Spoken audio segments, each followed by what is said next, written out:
Inside the recovery room, reeking of antiseptic, my eldest son Callum leaned in and whispered venomously, "You always said I'd never be ready to run the company. Looks like we're about to find out." He has no idea that every single word of his betrayal is being recorded. The day I stand up, his empire will crumble to pieces. The day I stand up, his empire will crumble to pieces. He believes he is inheriting a fortune, but what he's actually doing is signing his own confession. The last thing Edmund Wexford remembered before the world went dark was the sound of his own breathing. It had been a brutal Tuesday. 16 hours inside the glass tower of Wexford Global's Chicago headquarters, 4 board meetings back-to-back, 2 acquisition calls with partners in London, and 1 argument with Callum that had left a bitter taste in Edmund's mouth long after his son stormed out of the conference room. Welcome to Grandpa's Revenge, where the stories that hit closest to home are the ones we carry longest. If this is the kind of story you want more of, tap subscribe so the next one comes straight to you. Before we get started, I'd love to know, is this your first time here, or have you been along for the ride for a while? Drop a word in the comments and let me know. One more thing, some details in this story have been shaped for the purposes of telling it well, and any resemblance to specific real people or events is coincidental. It's the truth at the center of it that matters most. You never listen. Callum's jaw had gone tight, his eyes lit with something Edmund had taken for hunger for ambition. You built this company, and now you think that earns you the right to command every last inch of it. I built this company, Edmund had answered, his voice dropped low and unhurried, the register that made men reconsider whatever they were about to say next, so that someday it would actually mean something to pass on. Don't confuse my patience with weakness, Callum. Callum had tugged his cufflinks, straight run a hand down his lapel, and turned on his father a smile so practiced it could have been framed and mounted. "Of course, father," he said and left. Edmund stood alone at the floor-to-ceiling glass, afterwards 62 years old, Chicago burning 40 stories beneath him like some vast machine running on greed and momentum. Every piece of it was his. Every negotiation, every building, every digit stacked at the end of the ledger, and yet something hollow had taken up residence behind his sternum, standing there watching the December lights shiver in the dark. A feeling without a label, one he had no intention of looking at too hard. He cleared the office at 10:47 that night. His driver Gideon had the black SUV door open and waiting with the wordless precision of a man 11 years into the same routine. Edmund settled into the rear seat, worked his tie loose, and let his eyes fall shut. The car threaded through the loop quiet and smooth, nosing south toward his penthouse in the Gold Coast. His thoughts were already at tomorrow, the Singapore deal, the quarterly numbers, the talk he still needed to have with Everett Quinlan about shaking up the legal team. He never made it home. The first sign was a wrongness in the pedal, something gone soft when Gideon feathered the brake approaching a red light on Lakeshore Drive. Then the pedal went all the way to the floor and gave back nothing. "Mr. Wexford," Gideon's voice fractured. "The brakes, they're not—" "Work them," Edmund snapped, hauling himself upright, every instinct firing at once. "Pump the brakes, Gideon. Do it now." "I am, sir. I'm trying. There's nothing there. They're completely gone." The SUV picked up speed down the grade of Lakeshore Drive, the engine wailing rubber screaming across rain-slicked pavement. Edmund seized the door handle in both fists, his knuckles bone-white, his pulse hammering against his chest wall as though it wanted out. Headlights dissolved into long smears of white and yellow. A horn exploded somewhere off to his left. Gideon threw the wheel hard and the world rolled onto its side, and then came a sound as though the universe itself were being crumpled steel and glass, and a silence that swallowed everything. Then nothing. When Edmund came back, no part of him would answer. Not a finger, not an eyelid, not so much as the twitch of a lip. He was in a bed, he understood that much, with a ventilator cycling air in and out of his lungs in place of his own will, and monitors ticking off his heartbeat in a quiet, unbroken rhythm. The room carried the smell of antiseptic cut through with something faintly floral, a cleaning agent maybe, or a trace of perfume that had drifted in from the corridor. His mind, though, was ablaze. "I am alive. I cannot move. What in God's name is happening to me?" Physicians filtered in and out through the small hours. He caught their words first at the threshold, and then hanging directly over him, clipped "functional," all feeling excised the particular fluency of people who work among the suffering without being consumed by it. "Deep coma," one of them said. "Brain activity is minimal. Another scan in the morning, but I won't dress up the prognosis. It isn't good." Edmund wanted to howl. He wanted to seize that doctor by the coat, haul him close, and make him understand that he was right there, present, listening, catching every syllable. That calling his brain activity minimal was the most staggeringly wrong verdict a human mind had ever produced. His body wouldn't cooperate. It just lay there, compliant, motionless, a traitor, while everything inside him beat against the walls. Then the door swung open again, and Edmund recognized the footfall before the figure even cleared the threshold. That particular gait, deliberate, no-rush, the walk of a man who assumes ownership of any space he moves into. Callum. Edmund's pulse surged on the monitor, and somewhere deep in the locked house of his own flesh, Edmund Wexford felt something cold close around his heart. Callum Wexford hadn't come alone. He carried whiskey and cologne, the same brand Edmund had given him for his birthday 2 years ago, and the tail end of a phone call he was wrapping up as he shouldered through the door. "Yes, I've seen the transfer confirmation," Callum was saying, voice smooth and unhurried, the tone of a man handling a routine matter. "Tell Cleet Darrow the final payment goes through Thursday. He held up his end. Now he needs to drop out of sight for a while." A beat of silence. "I don't care where Montana, Mexico, doesn't matter. Just see to it he's nowhere near Chicago once people start asking questions." The line went dead. Edmund didn't move a millimeter, but inside him everything was at a full sprint. Cleet Darrow. He worked the name through his mind, testing it. He had never heard of Cleet Darrow. But Callum had. And Callum had just settled a debt with him. And Callum was now pulling a chair to the side of his father's bed with all the ease of a man who had already collected his winnings. Callum sat down, slowly, drew a long breath, and studied his father. Or studied what his father had been reduced to, the architecture of tubes and leads and a chest rising and falling only because a machine commanded it. "Well," he said softly, and the near gentleness in it sent a chill straight through Edmund. "You always said I'd never be ready to run Wexford on my own. Looks like we're going to find out." He brought his elbows to his knees and dropped his voice further, as if this were a private exchange between two men who both understood the terms. "Here's the thing, Father, I don't need you dead. Dead gets complicated. Dead is probate and contested wills and Nadia coming apart in front of cameras and journalists pulling at every loose thread. Dead creates problems." He cocked his head to one side. "But this is clean.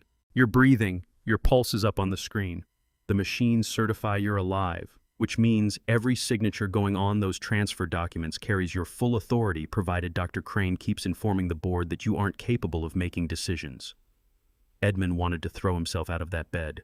He wanted his hands around his son's collar, wanted to shake him until the performance cracked and something honest fell through. But the ventilator just kept cycling. The monitor kept its count. His body held its treacherous peace. Callum rose and crossed to the window, taking in the Chicago skyline with his hands laced at the small of his back, an unconscious echo of a posture Edmund had held at 1,000 windows before him. 200 million, Callum said, barely above a murmur, almost addressing no one, and he exhaled a short, hollow laugh. "That's the number. Cayman accounts Vegas, Macau, the Singapore wreckage, 200 million, plus another 50 owed to parties who collect in person when they don't get paid." His composure slipped just for a second, a seam showing in the finish. "You have no idea what I've been carrying." "None." He turned back toward the bed, and his gaze traveled slowly over his father's face. Something stirred there, something that had the rough shape of guilt, but Callum shut it down the way he shut down anything that cost him. "I tried to bring this to you, you know," he said, and the bitterness was real now, unpolished. 3 years ago, I sat across from you and told you the Singapore expansion was gutting us, and you looked straight at me and said, "I didn't grasp the long game." Your words, "I didn't grasp the long game." He let the breath out through his nose. "So I built my own." He slid a folded set of documents from inside his jacket. Edmund could hear the stiff paper being laid flat against the bedside table, the click of a pen uncapping. "First transfer authorization," Callum said quietly, his hand moving in slow, deliberate strokes. "Wexford Pacific Holdings to Cayman, account number 7, 30 million. A second document, a second signature. Wexford Media Assets partial divestment, $18 million. The pen cap snapped back into place. "Dr. Crane files these with the board first thing tomorrow. Emergency asset protection authorized under the incapacity clause." The documents went back inside his jacket. Callum regarded his father one last time, and something passed across his face that was not quite regret, but was older and more worn than anything else. He'd shown the expression of a man who stepped over a line and has already made his peace with the fact that it's behind him forever. "I'm sorry it came to this," he said, and then just at the edge of hearing, but not sorry enough to stop. The door pulled shut behind him, quiet, final. Edmund lay in the room's ringing stillness, the ventilator keeping its steady count, the monitors faithfully tracking a heart that had no intention of giving up. 30 million, 18 million, Cleet Darrow, Dr. Crane, the incapacity clause. Each word etched itself into his mind with the sharpness of a blade. His son had not come to mourn him. His son had come to bury him while he still breathed. And somewhere beneath the fury and the disbelief and the crushing weight of a betrayal 32 years in the making, Edmund Wexford felt something else taking shape, cold and hard and absolute like a diamond forged under the darkest imaginable pressure. He was going to rise from this bed, and when he did, Callum would wish the crash had finished what it started. They came in waves. The first arrived at 9:15 the following morning, 3 men in suits that cost more than most people's monthly rent moving through the corridors of Lakeview Medical Center's 12th floor, with the clipped urgency of people who consider their time a finite and precious resource. Edmund heard them before the door opened, the confident strike of leather soles against linoleum, voices pitched low enough for a hospital but carrying just enough weight to make clear these were not men accustomed to whispering. The door swung inward. Edmund placed the first voice at once. Clifford Pelton, Wexford Global's chief operating officer, a man Edmund had hired 14 years ago and promoted twice since.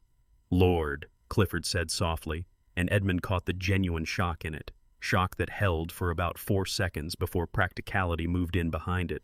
He looked smaller than I expected. They always do, said the second voice. That was Barton Levitt of Wexford's real estate division, a man whose appetite for profit was so naked he had somehow dressed it up in his own mind as vision. Has Dr. Crane given any kind of timeline? 72 hours for a follow-up assessment, Clifford said. But between us, Barton Crane doesn't expect things to turn around. The imaging isn't good. Barton exhaled in a long, slow release. Edmund could almost hear the arithmetic running behind the man's eyes. Then we need to be discussing the Singapore portfolio. If Edmund is genuinely out of the picture, those contracts need someone with authority behind them. Callum's already been making noises about stepping up, but the board is split. The board is always split, said the third voice. Rupert Halcott, Wexford's longest-serving director, 70 years old and sharp as a paper cut. What the board requires is clarity. What it currently has is a man on a ventilator and a son who looks like he spent the weekend in Las Vegas. Clifford let out a short, uncomfortable laugh. Rupert. I'm not wrong and you know it, Rupert said flatly. Callum Wexford has the impulse control of a 20-year-old with a credit card. Edmund knew it. That's precisely why he never formally named the boy his successor. A pause. Edmund heard a chair scrape against the floor.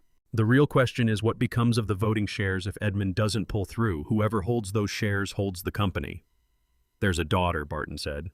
Nadia, Clifford confirmed, 24 finance degree. Sharp by all accounts, but she's never held a substantive role in the company. Callum's kept her on the margins for 2 years.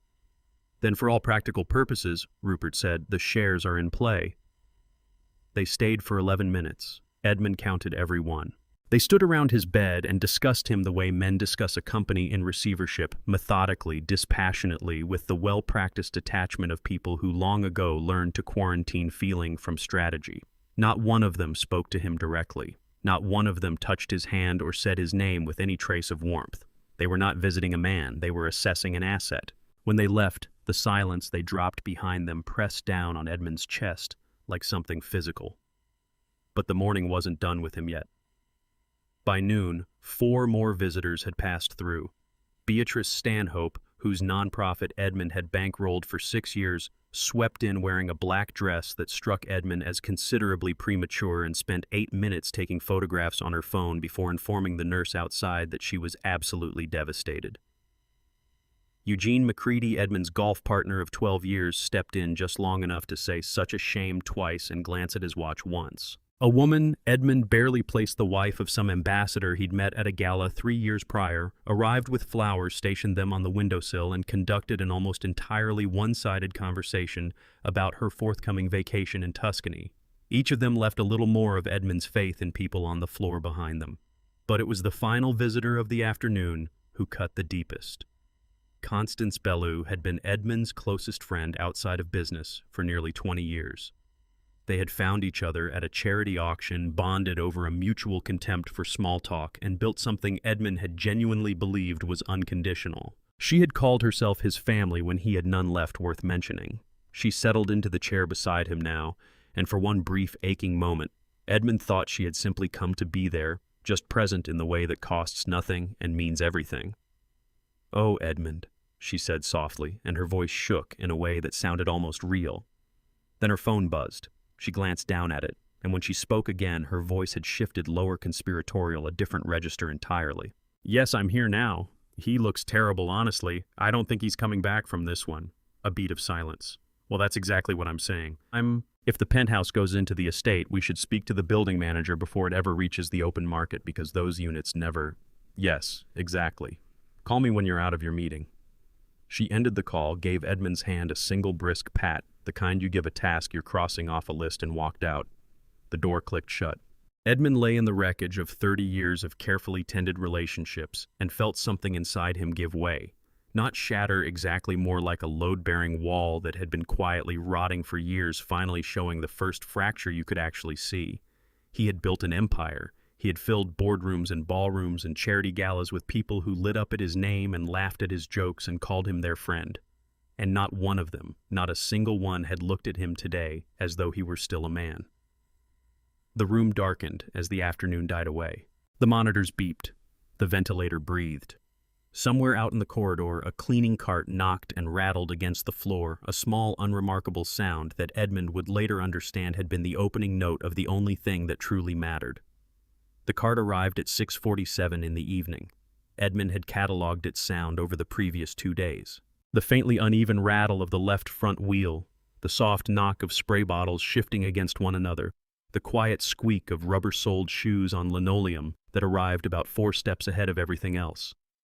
He had come to know it the way a man adrift at sea learns the particular sound of one engine among many, not because it meant rescue, but because it was reliable.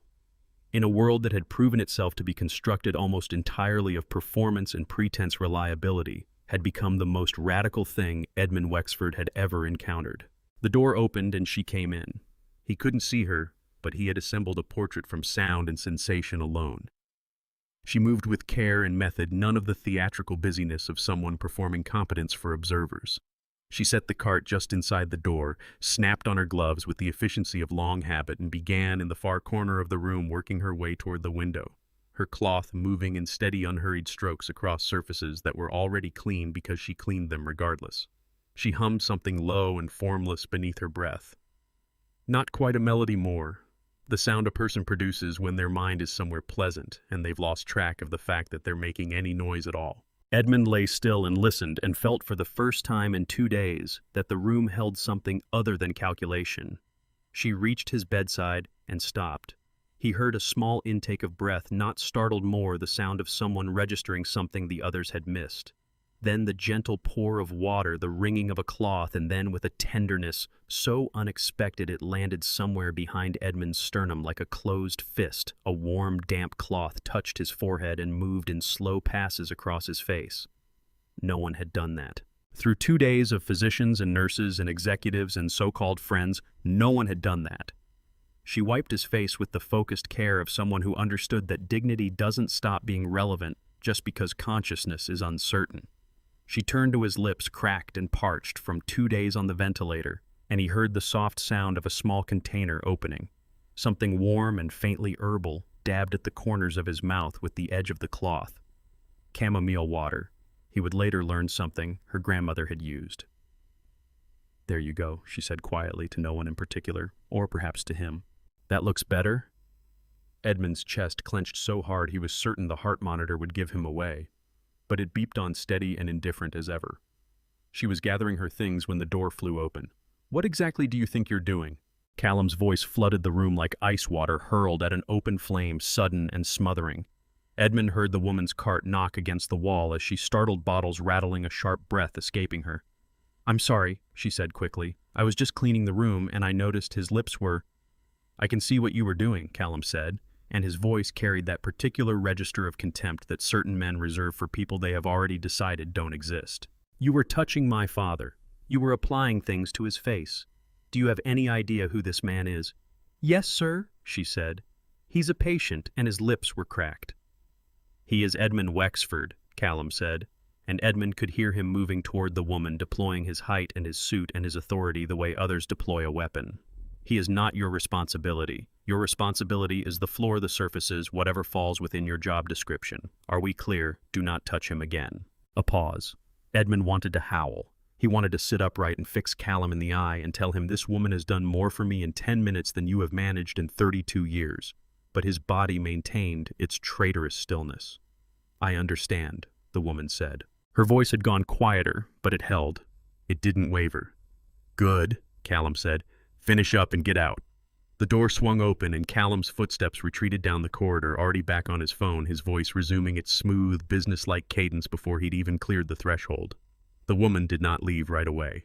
Edmund heard her gather herself, one slow breath, drawn in one, release the sound of someone who has had long practice absorbing indignity without letting it take root. Then she stepped back to his bedside. She wasn't supposed to. Callum had just explicitly forbidden it. But she picked up the cloth regardless and completed what she had started, dabbing the last of the chamomile water across his lower lip with the same unhurried tenderness as before. Don't you worry about him, she said quietly, her voice warm and a little rough at the edges. The voice of someone who has worked hard for many years and come out the other side without being hollowed out by it. Somebody's got to look after you, right? Might as well be me. She collected her cart and left. Edmund lay in the dark of his own body and felt something shift, small and seismic, simultaneously, the way a single degree of temperature separates water from ice. He had spent 62 years measuring people by their ambition, their intellect, their capacity to generate value. He had never once stopped to consider that the most valuable thing a person could give another was simply the willingness to treat them as though they mattered. He didn't know her name. He knew nothing about her life. But set against the cold arithmetic of everything he had witnessed over the past 2 days, her 10 minutes of quiet care outweighed every boardroom and ballroom and penthouse conversation he had ever conducted. The monitor beeped. The ventilator breathed. Down the hallway, the cleaning cart rattled softly as it moved on to the next room, carrying with it the only warmth Edmund Wexford had felt in longer than he could honestly say. He heard the small footsteps first. They were nothing like the footsteps Edmund had catalogued over the past 2 days. Not the purposeful stride of executives, not the measured pace of physicians, not the deliberate click of Callum's Italian leather shoes. These were light and slightly uneven. The footsteps of someone trying very hard to be quiet and not entirely managing it, stopping every few steps as though checking whether anyone had noticed. The door eased open with a gentle push. A small voice said, "Hello? Are you sleeping?" Edmund felt something loosen inside his chest. Not the sharp loosening of pain, but the slow, aching release of something that had been held too tightly for far too long. The child came closer. Edmund heard the soft drag of sneakers across the floor, the rustle of what sounded like a backpack being set down, and then the sound he would carry with him for the rest of his life, a chair being scraped close to the bed and 2 small hands folding themselves on top of the mattress near his own. "My mama says I'm not supposed to come in here," the boy said conversationally, as though this was an interesting piece of information but not especially binding. "She says you're a very important man and I should respect your privacy. But I told her that important people are the ones who need someone to talk to the most because everyone around them is too scared to say anything real." Edmund wanted to laugh. He could not recall the last time he had genuinely wanted to. "My name is Matteo," the boy continued. "I'm 7 years old and I want to be an artist when I grow up. My mama says I should have a backup plan, but I told her Leonardo da Vinci didn't have a backup plan and he painted The Last Supper." A brief pause. "She said that was different. I don't think it's that different." The boy shifted in his chair. Edmund heard him unzip the backpack and root through it with the focused intensity of someone hunting for something specific. "I brought my sketchbook," Matteo announced. "I'm going to draw while I talk to you. My teacher says I do my best thinking when my hands are busy. She's probably right. Most of the time, teachers are right even when you'd rather they weren't." He began to draw the soft scratch of pencil on paper, filling the room with a quiet industry that Edmund found to his own surprise deeply settling. "Can I ask you something?" Matteo said. "You don't have to answer. I know you're sleeping, but my mama told me once that people who are asleep can still hear things. Kind of like how thunder finds you in a dream even when you're not awake. So I figure maybe you can hear me even if you can't say anything back." He paused, the pencil still moving. "Do you think bad people know they're bad? Like, Do they get up in the morning and think, I am a bad person today, I will do bad things? Or do they believe they're doing the right thing and they're just wrong about what the right thing actually is? Edmund considered the question with genuine attention. It was, he thought, more searching than most of what he'd been asked across 62 years of boardrooms and negotiations. I think about that sometimes, Matteo said, because of my papa. He left when I was 3. Mama doesn't say much about him, but I know he hurt her, and I wonder if he knew that. I wonder if he ever thought about it. The pencil went still for a moment. I think maybe some people are just too scared to look clearly at what they're doing. Like if they really saw it, they'd have to change. And changing is hard. He started drawing again. Anyway, he said, his voice brightening, I made you something. It's not done yet, but I wanted you to see the idea. Edmund heard him tear a page carefully from the sketchbook. I drew a man standing on top of a mountain. He looks really strong and really tired at the same time. Mama says that's what courage looks like, strong and tired together. I put it on your table so you can see it when you wake up. The paper rustled as Matteo set it down. He stayed another 20 minutes narrating his drawing, posing questions that needed no answer, filling the sterile room with the particular quality of light that only those entirely without self-consciousness can carry. At some point he reached into the backpack and pulled out a small stuffed elephant, setting it on the chair beside him. This is Sergeant, he said. He's my best friend. He's been everywhere with me. I'm going to leave him here with you tonight so you're not alone. He's good company. He stood stretched with the uninhibited physicality of small children everywhere and swung his backpack onto his shoulders. I'll come back tomorrow, he announced with total certainty, as though the universe had already confirmed the arrangement and he was simply passing the details along. Sleep well, Mr. Man. The door swung open and the universe, with its infinite instinct for timing, delivered Callum Wexford into the room at exactly that moment. Callum stopped short, staring down at the small boy with an expression of cold irritation. What are you doing in here? Where's your mother? Matteo looked up at Callum with the frank, unintimidated gaze of a child who has not yet learned to be unsettled by expensive suits. She's cleaning the 4th floor, he said. I was visiting. This is not a visiting room for children, Callum said sharply. Get out and take that ridiculous toy with you. Matteo looked at the stuffed elephant on the chair, lifted his chin slightly. I'm leaving Sergeant here, he said with quiet firmness, so the man isn't lonely. Callum's jaw tightened. He pointed at the door. Out, now.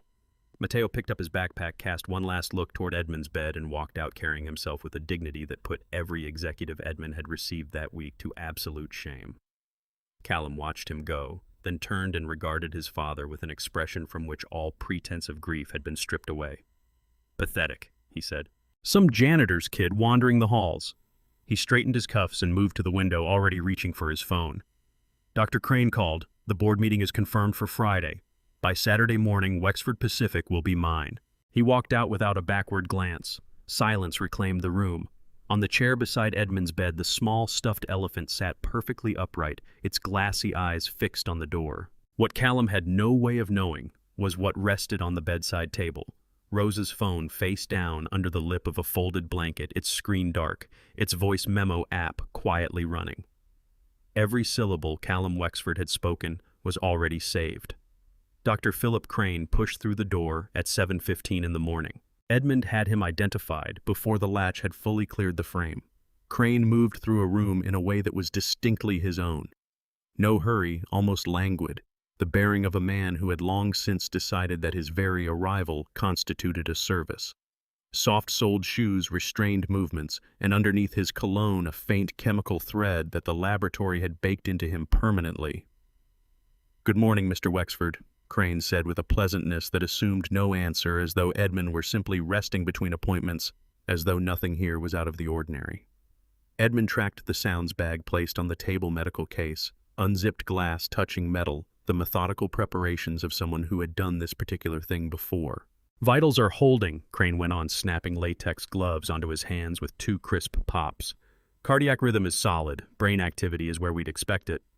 A pause, and then the sound Edmund had been hoping not to hear, the slow draw of a syringe.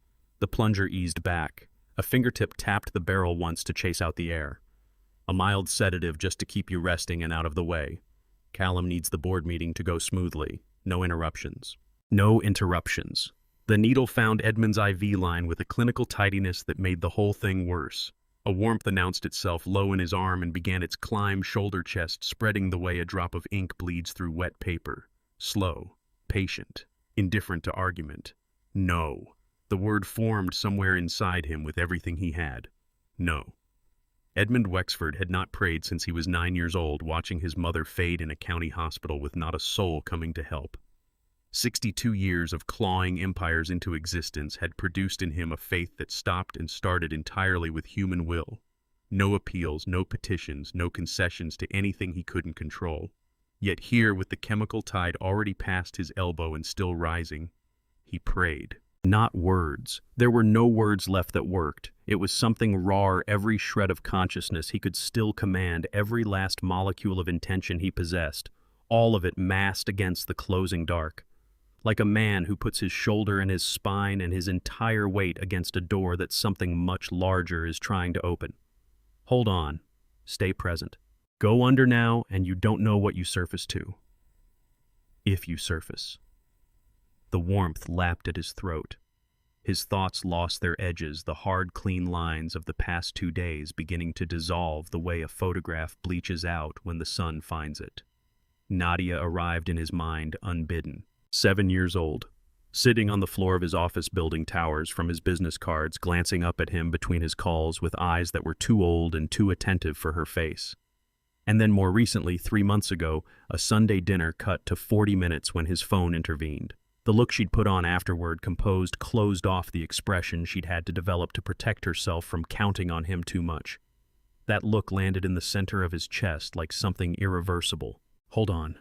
The warmth was at his jaw. His awareness was pulling inward, shrinking toward its own center the way a flame contracts when the last of the wood is nearly gone. He could feel the drug pressing on that final awake part of him, the stubborn, undefeated core that had navigated 62 years of risk and wreckage and choices that would have broken people who weren't built the way he was built. Then it came through the wall down the corridor, somewhere thin over the ventilator's rhythm, nearly swallowed by distance. A woman's voice, singing, not for an audience, not polished or projected. The kind of singing that escapes a person without their full consent while their deep and solitary work music functioning. Not as art, but as company, as the small private act of keeping one's own spirit from going under during a shift that would grind down anyone who let it. The tune was uncomplicated, something worn smooth by generations of passing, a lullaby, a hymn. The kind of song that doesn't need to be taught because it is simply absorbed, carried forward in the blood of people for whom music was the last refuge that no one could confiscate. Rosa. The name punched through the sedative fog, clean and sharp. Edmund locked onto her voice with every resource he had remaining. He held it the way a man overboard seizes whatever has been thrown to him, past caring about method, past anything but the grip itself. He mapped every note, followed the dips and climbs of particular syllables, felt the quality in her voice that had no relation to craft and everything to do with who she was underneath all of it. He shoved back against the dark. On the monitor, his pulse nudged upward marginally but measurably. His fingers drew in against the sheets, a contraction so slight it would have been easy to miss. The sedative hadn't retreated. It was still there, pressing its full weight, but it had not taken him. Crane glanced at the monitor on his way to the door, issued a small sound of professional adequacy, and let himself out. Down the hallway, Rosa's voice drifted further, with each passing moment thinning until the melody itself was gone, and only the sense of it remained, the residue of warmth, like heat a hand leaves on glass. It was sufficient. Edmund was still present, still aware, still incandescent with anger and shot through with fear, and absolutely, obstinately breathing on his own terms. One day, that was what stood between him and the board meeting. One day to break out of the body that had become his cell. One day to intercept a theft that had been in motion for 32 years. Edmund Wexford had assembled an empire inside a shorter window than that. He set his mind to it. Rosa Delgado had stopped anticipating things from the world a very long time ago. Not its malice, not its generosity, just its bare mechanical fact moving through its cycles without reference to what anyone deserved. She had first understood this at 14 when her father walked out, absorbed it again at 26 when Mateo's father repeated the lesson, and had it reinforced daily since in the drip feed of small humiliations that came with spending a working life in the service of people who would expire before they once thought to ask her name. So when she shouldered her cart through the doorway of room 1214 at 6:40 that evening, expectation played no part in it. Her plan was the one she always had: clean the room, look in on the patient, which she did, regardless of whether anyone sanctioned it, and then get back to Mateo, who would be at home surrounded by sketchbook pages and questions that required her full attention, operating under the unshakable conviction that she was the axis around which everything worthwhile revolved. From the lower rack of the cart, she took the container of warm chamomile water. She had prepared it fresh that afternoon, slow-simmered the way her grandmother had always done it, salt and a little ginger, because she'd checked his lips again that morning and the cracking hadn't eased, and it made no difference what his son had ordered her to do in that room the day before. She was simply not constructed for walking past a person in pain. "Good evening," she murmured as she reached the bedside. The same greeting she gave every patient, conscious or not, because she believed what she'd told Mateo, that deep sleep didn't seal a person off entirely, that somewhere behind the stillness they could still register whether someone was with them. "I've got something for your lips. You can't tell me if it makes a difference, but I'll keep coming back with it. It's not something I know how to stop doing." She wet the cloth. She leaned in. His hand moved, not the random firing of nerves, not an accident. A deliberate act, 5 fingers finding her wrist and tightening around it, the grip feeble by the measure of any ordinary strength. And yet in that particular moment, the most forceful thing Rosa had ever touched in her life. The container left her other hand and struck the floor hard, chamomile water spilling across the linoleum in a spreading pool. Rosa's heart drove itself against her ribs with enough force that she flattened her free palm against her chest just to feel something solid. All the air went out of her at once. "Oh my God," she breathed. "Oh my God, oh my God." The fingers encircling her wrist pressed down, soft but unambiguous, and Rosa made herself meet the eyes of the man lying in that bed. Edmund Wexford's eyes were open. Not the drifting, half-shut gaze of a man trapped in a vegetative state, not the blank emptiness that Dr. Crane's clinical reports had painted with such self-assured precision. What she was looking at was something else entirely dark, sharp, ferociously present. The eyes of a man who had been awake for 3 days, taking in every sound, every word, every face, biding his time until this exact second. Rosa's knees buckled. Her free hand shot out and seized the bed rail, the only thing between her and the floor, her legs knocking together so violently she could feel the vibration in the metal. "Don't scream," Edmund said. What came out of him could barely pass for a voice, a scorched, papery scrape of sound like something being dragged across rough stone. The voice of a man 3 days silent who was burning through his last reserves, one syllable at a time. But the command in it was ironclad. Ruined as it was, you could not mistake it for anything other than the voice of a man who had spent decades being listened to. Rosa clamped her hand over her mouth. She did not scream. "Good," he rasped. "Don't contact anyone. Not yet." His gaze swept to the door to confirm it was shut, then returned to her. "What do they call you?" She pulled in a breath. Her hand was still pressed hard against her lips. "Rosa," she got out. "Rosa Delgado. I'm on staff here. I do the cleaning. I know who you are," Edmund said, and something in the set of his face changed. Something that placed on a different man in a different moment. "You might have recognized as gentleness. You're the one who's been looking after me." Rosa's eyes flooded before she could do a thing about it, the tears arriving uninvited and unstoppable. Hot, sudden, beyond negotiation. She blinked, and 2 slipped free tracing lines down her cheeks. She felt ridiculous and hollowed out and utterly incapable of addressing either sensation. Your lips were cracked," she said, her voice splintering at the end. "I didn't want you suffering for no reason." Edmund studied her for a beat, his hold on her wrist, easing its pressure without dropping away. Not a grip anymore, but not gone either. The touch of a man who had gone without human warmth for longer than he wanted to admit and wasn't ready to give it up just yet. "Rosa," he said, deliberate, each word extracted at a cost. "There are things I have to tell you. I need you to hear me out, all of it, before you make any decisions. Can you do that for me?" She dragged the back of her hand across her face, pulled her shoulders straight, and fixed him with a gaze that was still glassy but held firm underneath the grief. "Yes," she said. "Tell me. My son organized the accident. Edmund said he hired someone to sever the brake line on my car. He keeps a doctor on retainer who has been doctoring my medical records. He is exploiting my condition to siphon funds out of my company. And at 9 o'clock tomorrow morning, he is sitting down with my board to push through a power transfer that will cut my daughter out of everything." Rosa's eyes didn't move from his face. The tears had long dried. Her expression had cycled through disbelief and shock and landed somewhere that looked a great deal like cold, deliberate rage. "Your daughter," she said. "Nadia, 24 years old. The only soul inside that company who never wanted a single thing from you except your presence."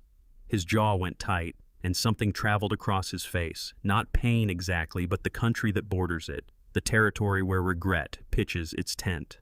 "I've done a poor job of that, showing up. But that changes now." Rosa held his gaze for a long moment. Then her hand went into her uniform pocket and came out with a phone. Old and battered, its screen splintered along one edge, and she extended it toward him. "Give me the number," Rosa said, her voice level, unhurried, without a trace of doubt. "I'll place the call this instant." Something inside Edmund's chest came loose. Not collapse release. Like a window thrown open at the tail end of a brutal winter, the cold, fresh air pouring in all at once, filling lungs that had forgotten they could take a full breath. "Thank you," he said, and those two words carried more weight than anything he had said in 30 years. He recited the number with effort. Edmund's voice was still barely holding together a dry, fractured instrument that threatened to quit with every exhale, and each digit demanded visible concentration, his brow creasing as he drew the sequence up from memory with the same methodical care he'd once used calling out acquisition numbers in front of a full boardroom. Rosa punched in each digit as he spoke, fingers moving slowly and deliberately across the cracked screen, her mouth drawn into a thin line of focus. When the last number was in her dark eyes, came up to his steady, despite the tremor in her hands that hadn't quite left since the moment his eyes first opened. "Should I go ahead?" she asked. "Hold on," Edmund said. He had to gather himself, not simply out of fear, though fear was in there, but because the moment this call connected, there was no path back. 3 days he had lain in that bed listening to everything he'd built being picked apart, his standing and his dignity dismantled by degrees, enduring it all with the cold stillness of someone with no other card to play. But the instant Nadia's line rang, it was war. And in Edmund Wexford's long experience, war always extracted its price. He thought about Nadia's face, that guarded, unreadable look she'd developed over years of bracing herself around him. He thought about 30 years of calls ended too soon, evenings walked away from assurances offered and never honored. 30 years of placing the company ahead of his child until his child quietly stopped counting on him. The ache that moved through his chest had nothing to do with any car crash. "Do it," he said. Rosa hit the call button and angled the phone toward him. 3 rings, each one hanging in the stillness of the room like something suspended in air. Then the line clicked open and a young woman's voice came through. "Hello, who is this?" "Nadia." Edmund's voice snapped on her name, broke clean through the way a beam of old wood goes all at once with a sound bigger than you'd expect from something that size. A sharp breath on the other end. Then "Dad." That single word landed somewhere beneath Edmund's ribs and kept going. He shut his eyes. "Yes," he managed. "It's me." Oh my God. Nadia's composure. The composed, buttoned-up steadiness she'd learned from watching him came apart completely. What Edmund heard was not quiet weeping, not the tidy kind that could be tidily managed. It was real crying, the gasping, uncontrolled kind that cannot be faked, that only surfaces when something has been pressing down from the inside for a very long time. "Oh my God, Dad, I thought they told us," Dr. Crane said. "Crane is lying," Edmund said. "Hear me, Nadia. You have to stop crying and listen to what I'm telling you. Can you manage that one ragged breath?" Then a second. "Yes," she said, her voice still thick, but knitting itself together the way it always did when she resolved that something was important enough to hold herself together for. "Yes, I'm with you." "I have been conscious since the 3rd day," Edmund said. "Every word spoken in that room, I heard it. Callum arranged the accident. He paid a man called Cleet Darrow to cut the brake line on my car. Crane is in his pocket. He has been submitting fabricated neurological reports to the board and keeping me medicated to suppress any improvement. Callum is running guardianship paperwork to hollow out Wexford's assets. I have tracked at least 2 transfer authorizations already. There are more coming." The silence that settled over the line was the silence of someone who has just been handed something staggering and is determined not to shatter under it. "How much?" Nadia said at last. "At least 48 million across the first 2 days," Edmund said. "And there's a board session tomorrow at 9. Callum means to lock in the transfer before anyone can mount a challenge." A pause. He could hear her inhaling fast and measured the way a person breathes when they're moving through possibilities at full speed. Conrad, she said half to herself. I need to reach Conrad. Your contact the investigator, former federal agent Nadia said, and the texture of her voice had transformed entirely. No tears left in it now, only something cool and exact and purposeful in hearing it. Edmund felt for the first time in 3 days that survival might not be out of reach after all. He owes me a favor, more than one actually. A pause. Dad, are you safe where you are right now? Is anyone there with you? Edmund glanced at Rosa, who had planted herself at the foot of his bed with her arms crossed and her chin lifted at an angle that made her intentions absolutely clear. She was not leaving. There's someone here with me, he said. Her name is Rosa Delgado. She's on the hospital staff. She's the one who made this call. He paused. She's been looking after me. He stopped. What he actually wanted to say was too big for the voice he had left. He settled for she's someone you can trust. Rosa. Nadia's tone shifted immediately, opening up the way it did for people she had chosen to care for, quickly, fully, without condition, a quality she had clearly not inherited from him. Thank you. Thank you for taking care of him. Rosa unfolded her arms and raised one hand briefly to her lips, her eyes going bright all over again. She pulled in a sharp breath through her nose, blinked hard, and managed a small, slightly unsteady smile. He looked like he needed somebody, she said, her voice rougher than usual. I need you to come to the hospital, Edmund said to Nadia. Not through the front entrance. Callum has people watching the building. I can't say how many. Use the service entrance off West 54th. Rosa will see that you get up. Conrad and I will be there before midnight, Nadia said. Don't let anyone else through that door. Don't give Crane or Callum any reason to think anything has changed. Just hold on. I've been holding on for 3 days, Edmund said dryly. A sound came over the line somewhere between a laugh and a sob. The unmistakable sound of someone being hit by 2 enormous feelings at the exact same instant. I know, Nadia said, her voice fraying at the edges again. I know you have. I'm on my way, Dad. I'm coming right now. The call ended. Edmund let himself sink back against the pillow, spent in a way that had very little to do with his body. The exhaustion of someone who has been shouldering something alone far past the point of bearing and has finally, at enormous cost, been allowed to set it down. His eyes were wet. He made no effort to conceal it. Rosa moved quietly to the window and stood looking out at the Chicago skyline, giving him a moment she knew he needed, without needing to be told. 40 stories below the city burned bright and indifferent, completely unaware that up here on the 12th floor, the most consequential battle of Edmund Wexford's life had just formally begun. She sounds like a good girl, Rosa said at last, still facing the window. Better than that, Edmund said. She's better than me. Rosa turned and looked at him, and what crossed her face was neither pity nor the careful diplomatic neutrality she could have offered. It was something plainer and more honest than either of those things. Well, she said, you've still got time to work on that. They arrived at 11:58. Rosa heard them before she saw them. 2 sets of footsteps moving through the service corridor with a quiet that was chosen rather than natural, the practiced stillness of people who know the difference between not being seen and not being noticed. She was waiting at the stairwell door on the 12th floor, her cleaning cart set out in the hallway, as cover her heart going considerably faster than she would have preferred. The door swung open and Nadia Wexford stepped through. She was 24 years old and looked nothing in that moment like the composed finance graduate whose photo turned up occasionally in business supplements alongside pieces about her father's company. She had on dark clothes, her hair pulled back without any fuss, and her eyes dark and keen, unmistakably. Her father's were red around the rims in a way that told Rosa she had cried on the way over and made her peace with it before she walked in. Behind her came a man Rosa didn't know. Tall, lean, carrying himself with the kind of stillness that comes from having learned to hold something in reserve for when it's genuinely needed. He had a laptop bag over one shoulder and was reading the corridor with the automatic alertness of someone for whom clocking exits and threats had long since stopped being a conscious act. Rosa Nadia said softly. Yes, Rosa said. This way. Fast. She moved them down the corridor to room 1214, checked both directions, and eased the door open. Nadia went in first and stopped so abruptly that the man behind her, Conrad Ashby, had to step aside to avoid walking into her. Edmund was watching the door. He had shifted himself against the pillow. Not much the sedative Dr. Crane had given him that morning had left his muscles sluggish and unreliable.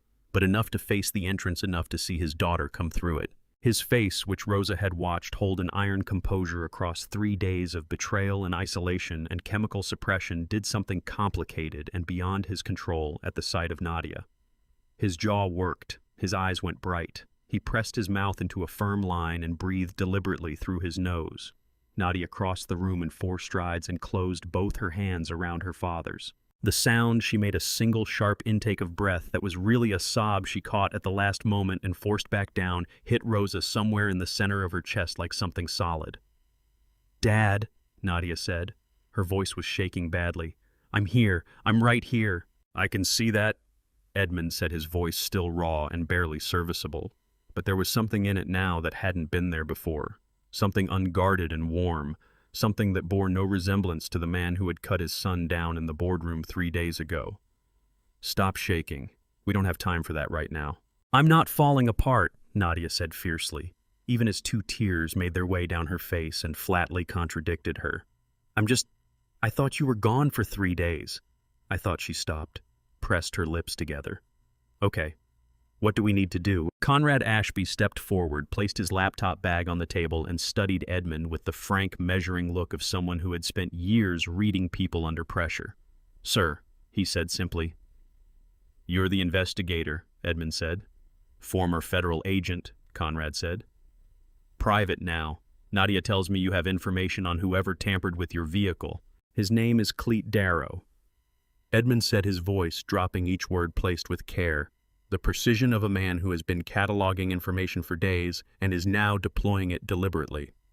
"I don't have his full history, but Callum referred to him on a phone call as someone who handles mechanical work. The evening of the accident, before I left the office, I noticed a man near my car in the parking structure. He had on a uniform dark gray patch on the left shoulder. The name on the patch read Blackwood." He paused. "I took him for building maintenance at the time. I didn't think about it again until I was lying here with nothing to do but think." Conrad had his phone out and was taking notes. "Blackwood, they're a service contractor. Cover roughly 40 commercial buildings in the loop. I can cross-reference their employee list against any payment Callum made." He looked up. "You said Callum made a payment." "I overheard the call. Edmund said he was speaking to an intermediary, I believe, telling them to confirm the transfer to Cleet and instruct him to disappear. He mentioned Montana or Mexico. He called it the remaining balance, which means there was a prior payment as well." Conrad nodded, typing steadily. "I'll pull the CCTV from the parking structure. If Cleet was under that vehicle, there'll be something to find. There's also a board session at 9 tomorrow morning. Edmund said Callum plans to lock in the transfer of power using documents he's been executing in my name over the past 3 days. Everett Quinlan. My attorney can confirm whether those signatures are legitimate. Someone needs to reach Everett tonight. I'll go to him myself," Nadia said. She had let go of her father's hand and was standing straight, the tears completely gone, now replaced by the sharp, purposeful clarity Rosa had caught in her voice over the phone. "Everett has known Dad for 30 years. He'll come.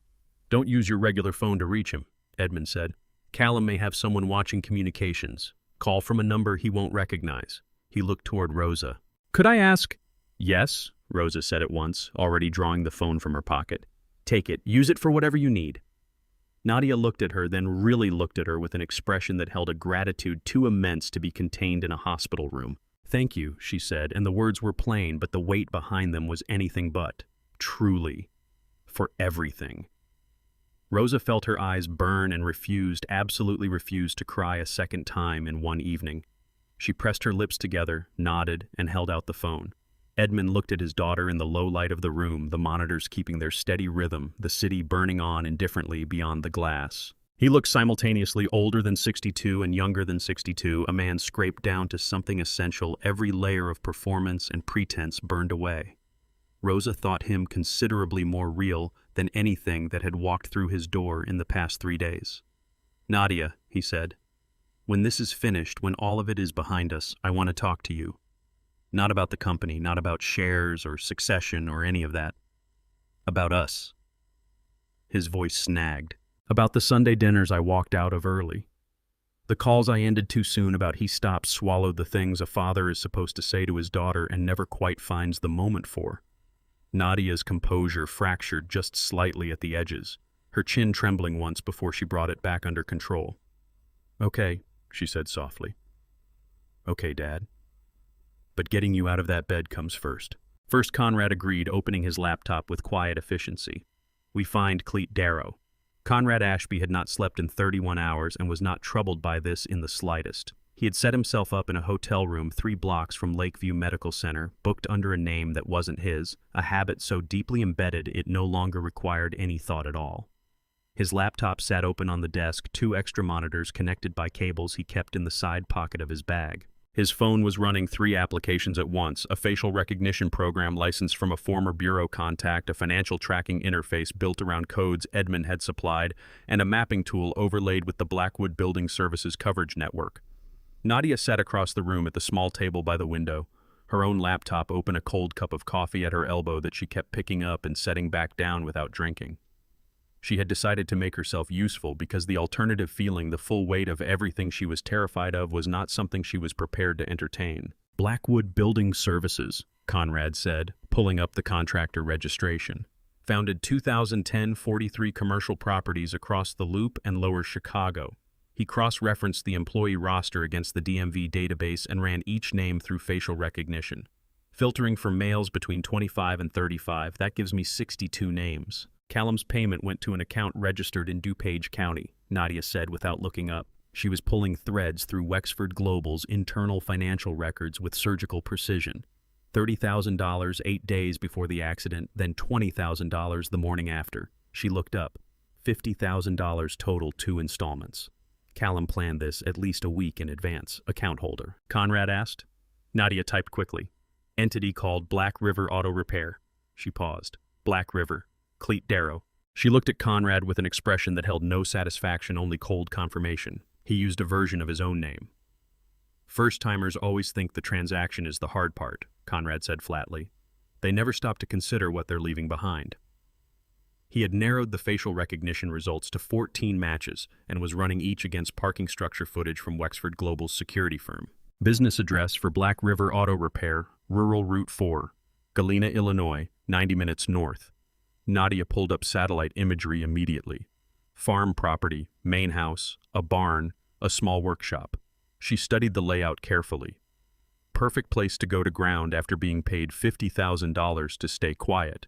He won't stay quiet much longer, Conrad said. He stopped the program. On the center monitor, a still frame from the parking structure footage, appeared a man in a dark gray uniform crouching beside the rear wheel well of Edmund Wexford's car. The timestamp read 8:41 p.m., 22 minutes before Edmund had left the building. The patch on the man's left shoulder read clearly Blackwood. Nadia crossed the room and leaned over his shoulder. She stared at the frozen image, the man with the capable hands and the unhurried, deliberate posture of someone who believed he would never be found. Her grip on the back of Conrad's chair tightened until her knuckles went pale. "That's him," she said. Her voice barely cleared a whisper. "That's the man who almost killed my father." Conrad let her have one moment. Then, "We need him to talk." Nadia straightened. The footage places him there. His testimony places Callum behind it. "Then we go now," she said before Callum sends someone to tie off that loose end. It was 3:27 in the morning. The board meeting was in 5 hours and 33 minutes. Nadia grabbed her jacket. "I'll drive." Conrad raised one eyebrow. "When we find him, let me run the conversation. You're going to want to say things that feel necessary and won't help." She pulled her keys from her pocket. "I'll mostly behave," she said, and pushed open the door. The farm came out of the darkness at 4:53 in the morning. Nadia had driven the whole way, mostly in silence. Both hands on the wheel, eyes locked on the road, her concentration having nothing to do with the driving and everything to do with keeping herself from thinking too hard about what waited at the other end of it. The highway had given way to state roads, and the state roads had surrendered to county routes, winding through bare winter fields and stands of leafless trees, the landscape spreading out around them in the thin gray pre-dawn light, like something surfacing slowly from memory. Conrad had worked the entire drive, his laptop balanced on his knees, assembling the financial picture of Callum's last 6 months with the methodical care of a man building a case that would need to survive serious scrutiny. By the time Nadia turned off the county road onto the unpaved track leading to the property, he had documented 47 irregular transactions across 9 separate accounts.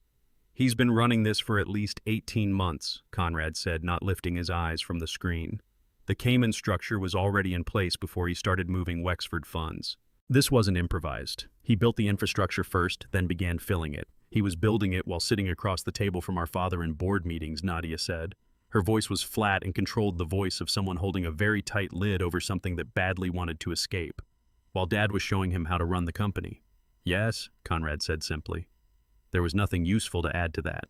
Nadia cut the headlights as they neared the property and let the car coast to a stop on the track 50 yards from the main house. The farm had the quiet particular to rural places at 5 o'clock in the morning, not emptiness but a deep stillness, every living thing drawn in tight against the cold. A light burned in the barn. He's awake, Conrad said. Or he never went to sleep, Nadia said. They moved across the frozen ground without speaking, frost cracking softly beneath their feet. The barn door was unlocked. Conrad eased it open and they stepped inside into the smell of hay and machine oil and the particular cold that settles into old wooden buildings no matter the time of year. Cleet Darrow was perched on an overturned crate near a workbench, still in his coat, a duffel bag packed and zipped at his feet. He was staring at nothing, wearing the hollow, sleepless look of a man who has been braced for something bad to arrive and has worn himself ragged waiting for it.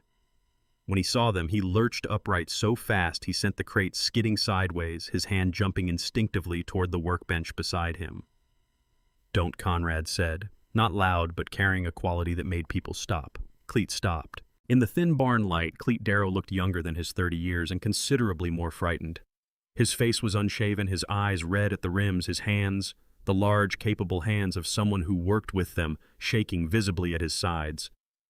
I don't know what you want, Cleet said, his voice breaking on the last word. I don't know who you are, I haven't done anything. Done. The CCTV footage from the Wexford Global parking structure says otherwise, Conrad said, opening his laptop and turning the screen toward Cleet. The frozen image filled the display. Cleet crouched beneath Edmund Wexford's car face, clear and unmistakable, the Blackwood patch plain on his shoulder. 8:41 p.m., 22 minutes before Edmund Wexford's car left the building. Cleet looked at the screen. The color left his face so fast and so completely that Nadia thought for a moment he might go down. That's not... he started. $50,000, Nadia said, stepping forward. She had promised Conrad she would mostly behave, and she was mostly keeping that promise, but her voice had an edge she couldn't fully sand down. $30,000 before, $20,000 after. Black River Auto Repair, Rural Route 4, Galena, Illinois. Your mother's address, Mr. Darrow. At the mention of his mother, something in Cleet's face gave way. Whatever thin bravado he'd been holding on to collapsed entirely, leaving behind something raw and young and afraid. She doesn't know anything, he said quickly, his voice climbing. She has nothing to do with any of this. She doesn't even know I'm here. She thinks I'm away on a job. What you're about to hear is the moment everything became real. Not just the danger, but what it would take to face it. Before we get there, let me ask you something. If you discovered someone close to you had been quietly working against you, would you confront them directly, or would you gather every piece of proof first and let the truth do the talking? And your mother has no part in this. We already know that, Nadia said, her tone easing just slightly. She's not why we came. You are. She closed the distance another step. Callum Wexford will dispatch people to this address before long. Mr. Darrow. The moment word reaches him that someone is digging around, and it will reach him because men like Callum build systems specifically to make sure it does. His instinct is to cut every thread that could unravel him. Right now, you're the most exposed thread he's got. Cleet's jaw kept moving. His gaze jumped from Nadia to Conrad, to the frozen image glowing on the laptop, to the barn door behind them running numbers he had already worked out the answer to. I never knew it would go that far, what I was told. It was supposed to be a scare, Cleet said, and on that last word his voice gave out, completely splitting the way unseasoned wood does under pressure. Callum's instructions were, cut the line just enough, leave it mostly intact, soften the brakes so the old man gets a bad moment on the road and decides retirement looks good. He never... Cleet pressed both palms flat over his face. He never told me the car would go off the road the way it did. He never said anybody was going to wind up in a hospital bed. You cashed the check regardless, Conrad said, his voice quiet and level. Cleet brought his hands down. His eyes had gone wet. I'm carrying debts, he said. My mother, he caught himself, shook his head. None of that matters. I'm not looking for anyone to tell me it's okay. I know what I did. Nadia regarded him in silence for a moment. Then her hand went into her jacket pocket and came back out with her phone, a file already pulled up. There's something you need to hear, she said. She hit play. Callum's voice moved through the barn, measured cold, instantly recognizable. Cut the brake line clean enough. I want the old man permanently incapacitated but still breathing so I can use him to sign the paperwork. Cleet didn't move, didn't breathe. That Nadia said is the actual instruction Callum gave his go-between, permanently incapacitated. Not a fright, not a warning shot. She slipped the phone back into her pocket. He deceived you, Mr. Darrow. Handed you a story that kept you useful and kept him insulated. Once he's gotten everything he came for, you're the one facing a cell while he stands in a boardroom. The barn held its silence. Beyond the walls, a single bird called out in the gray half-light before dawn and received nothing back. Cleet's hand, shaking badly, disappeared into his coat and returned with a phone of his own. He unlocked it, opened the voice memo app, and extended it toward Nadia. On the screen sat one recording labeled, simply, J, 47 seconds long. He phoned me directly. Cleet said his voice dropped almost to nothing. I hit record because I didn't know what else to hold on to. I didn't know what I was going to do with it. He pressed play. Callum's voice came out of the speaker clean and sharp and utterly incriminating. Cut the brake line clean. I want the old man permanently incapacitated but still breathing to sign the paperwork. You'll get the second payment when I confirm he's in the hospital. And Cleet, if you ever breathe a word of this to anyone, I will bury you and everything you love so deep that no one will ever find the pieces. Nadia's fingers closed over the phone. The knuckles drained white. Her jaw was clenched, her eyes burning with something that didn't belong cleanly to either tears or fury. It lived in the space between them. Thank you, she said, her voice fractured at the edges. Your mother won't be touched, I give you my word. Cleet buried his face in his hands and broke apart.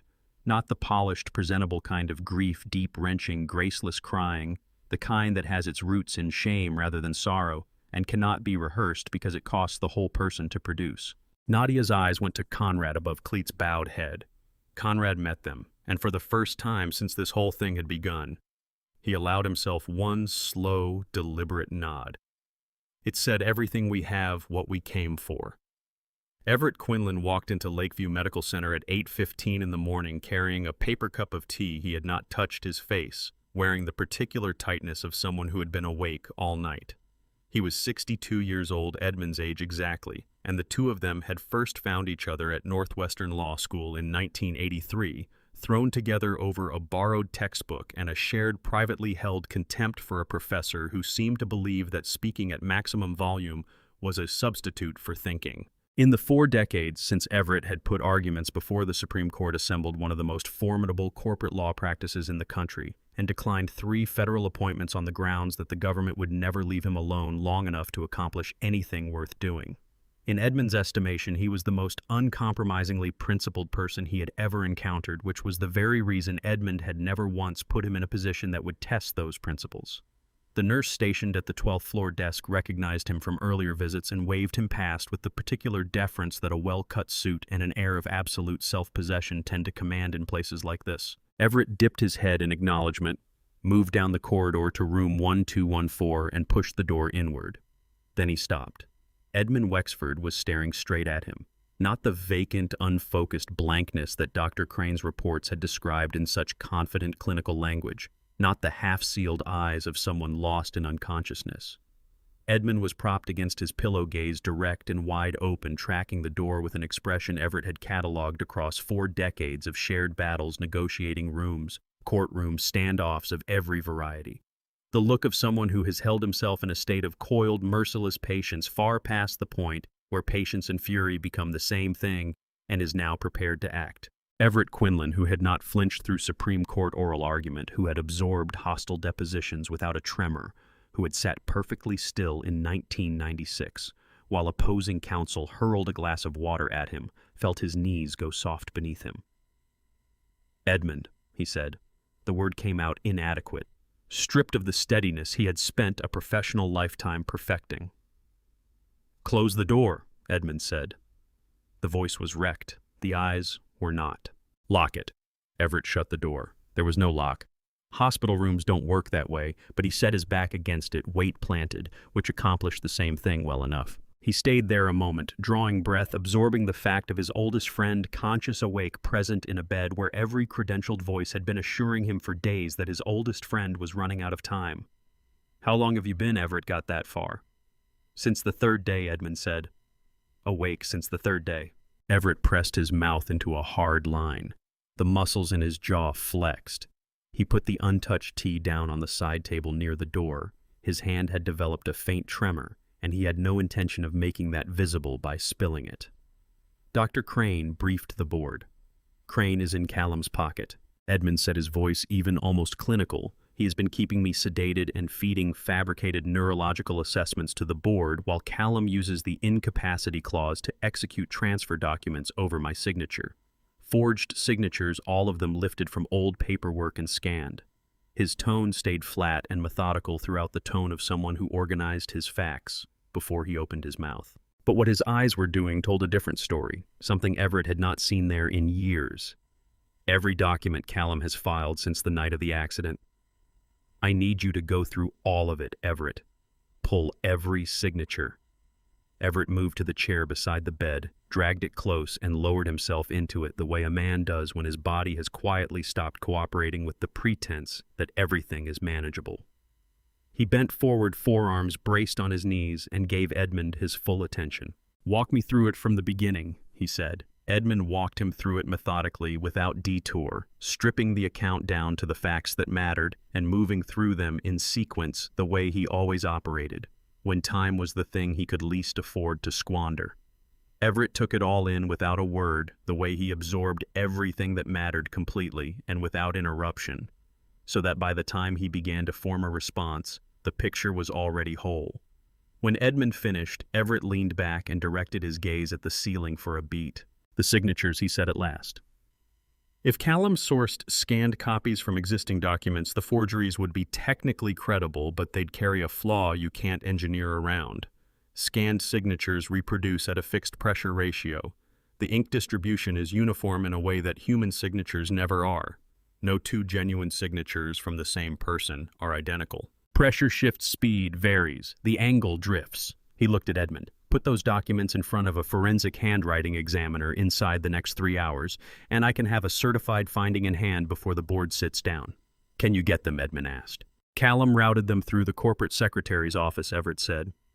"I hold standing access to all Wexford legal documents as senior counsel of record. Callum can't strip that without a full board vote, and he hasn't called one because he's been moving too quickly to button up every procedural gap."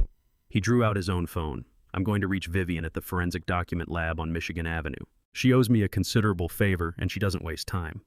He was already dialing when something shifted in Edmund's face, a different kind of weight, older and more tangled than anything they'd covered yet.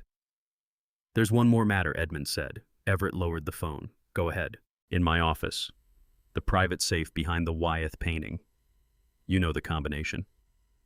1983, Everett said. "The year we met." "There's a manila envelope at the back," Edmund said. "It's been sitting there for 30 years. I need you to retrieve it and bring it here before tonight." He paused. "Don't open it. Just bring it." Everett studied him for a long moment with the particular attention of a lawyer who has spent decades learning to read what goes unsaid as closely as what is spoken aloud. "Edmund," he said carefully, "what's in the envelope?" Edmund held his gaze. "Something I should have dealt with 30 years ago," he said. "Something that fundamentally alters what Callum believes he's entitled to." His jaw went tight. "I was shielding someone who never deserved that protection, and it cost me 30 years of being maneuvered by a man who isn't even who he believes himself to be." The room fell quiet.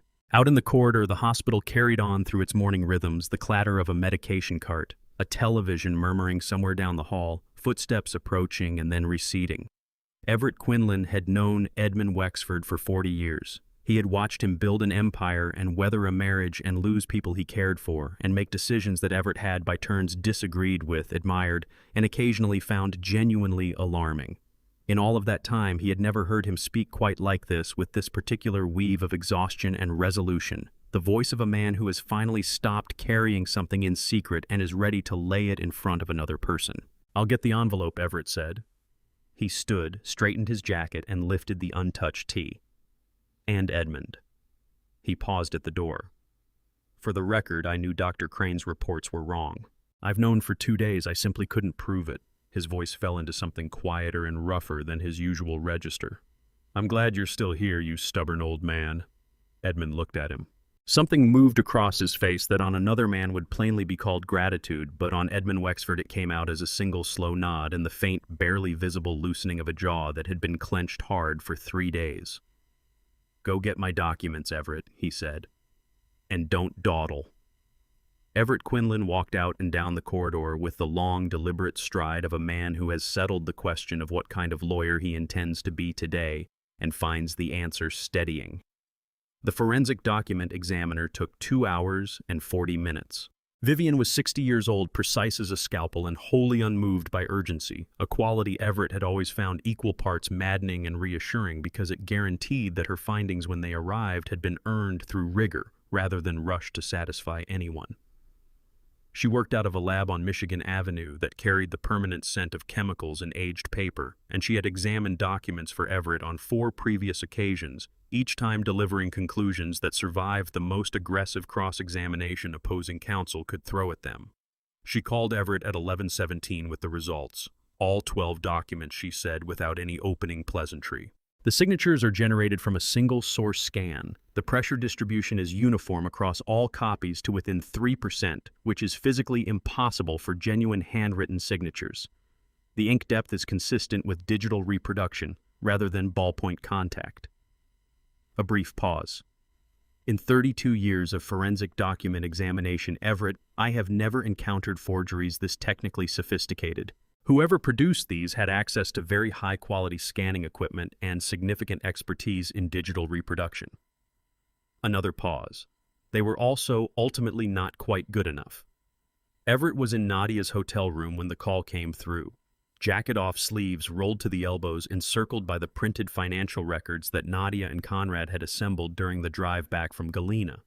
Nadia sat across the room cross-legged on the bed with her laptop, and she looked up the instant she read the change in Everett's face. "Vivian will certify her findings in an affidavit," Everett said, setting the phone down. "Every document Callum filed is a forgery. Every last one." Nadia shut her eyes for exactly 2 seconds, then she opened them. "How many total?" 12 months, Everett said, covering transfers and authorizations across 7 Wexford subsidiaries. He lifted the top sheet from the stack beside him. "Which brings us to this." Nadia had spent the drive back from Galena on the phone with Conrad, who had kept building the financial picture while she drove, and what had taken shape was considerably larger and considerably darker than any of them had been prepared for. "Walk me through it," Everett said. Nadia turned her laptop to face him. On the screen, a network diagram, 12 nodes connected by lines of varying thickness, each labeled with a corporate name. "Conrad mapped Callum's financial structure," she said. "He's been assembling it for at least 18 months. These 12 entities," she indicated the nodes, "are all registered in the Cayman Islands. They exist only on paper. No employees, no physical locations, no actual operations. They serve one function: to receive money from Wexford Global subsidiaries and make it vanish." Everett studied the diagram. "How much across 18 months? Approximately $200 million, Nadia said.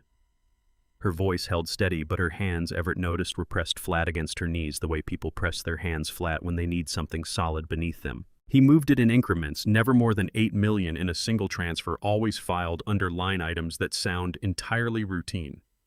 Technology infrastructure, investment, strategic consulting fees, market expansion reserves, she said. She looked up. Our CFO flagged 2 of the transactions as irregular 6 months ago. Callum personally overruled the flag and had the CFO reassigned to the Singapore office. Everett exhaled slowly through his nose. $200 million. "That's Wexford's money," Nadia said, and for the first time since the night before, the careful composure she'd maintained began to show its fractures. Her voice tightened. "That's Dad's money. That's 30 years of what he built. That's the Singapore expansion, the infrastructure fund, the employee pension contributions that were supposed to—" She stopped, pressed her lips together. "Sorry. Don't apologize," Everett said without softening it. Nadia drew a breath. "There's more," she said. "Beyond the $200 million from Wexford, Callum carries personal debts of approximately $50 million. The creditors are not banks." She swung the laptop back toward herself and opened a secondary file. 3 of them are entities that Conrad's contacts in the Federal Financial Crimes Unit have flagged in connection with organized crime investigations. These are not parties who dispatch lawyers when they want their money returned. Everett sat with that for a moment. So Callum needs the full Wexford asset base, not a portion all of it, to clear the debts and have anything left, he said. That explains the pace. That explains the timing of the accident. He had no runway left. He's been out of time for months, Nadia said. He kept pushing the deadline forward until there was no more forward to push. She closed the laptop. The people he owes, they set a deadline. I believe that deadline is very close. I think that's the reason the board meeting is today. Everett stood and began rolling his sleeves back down with the measured precision of a man organizing himself for what comes next. 3 calls to make, he said. First, the Securities and Exchange Commission. Second, the United States Attorney's Office for the Northern District of Illinois. Third, the Wexford Global Board Secretary formal notification that the documents filed under Edmund's incapacity are fraudulent and that a legal challenge is being initiated. He fastened his cuff. Once those calls are placed, Callum Wexford will not be able to execute a single further transaction against Wexford assets. The accounts will be frozen pending investigation. He'll know something has shifted. Nadia said he'll figure it out, yes. Everett said he will. And when he does, he'll push harder. He'll try to force through the final transfer tonight at the board meeting in front of witnesses using the forged documents before any formal challenge can land. He picked up his jacket, which means we need your father in that room. Nadia looked at him. He can barely move, I know, Everett said, but Callum doesn't know that. The second Edmund steps through those doors, pausing, measuring every syllable with the instinct of a man who has spent 40 years knowing exactly what words cost every structure Callum has raised over the last 6 days will come down. Not slowly, instantly. Nadia rose from her seat and grabbed her jacket. Then let's get him ready, she said.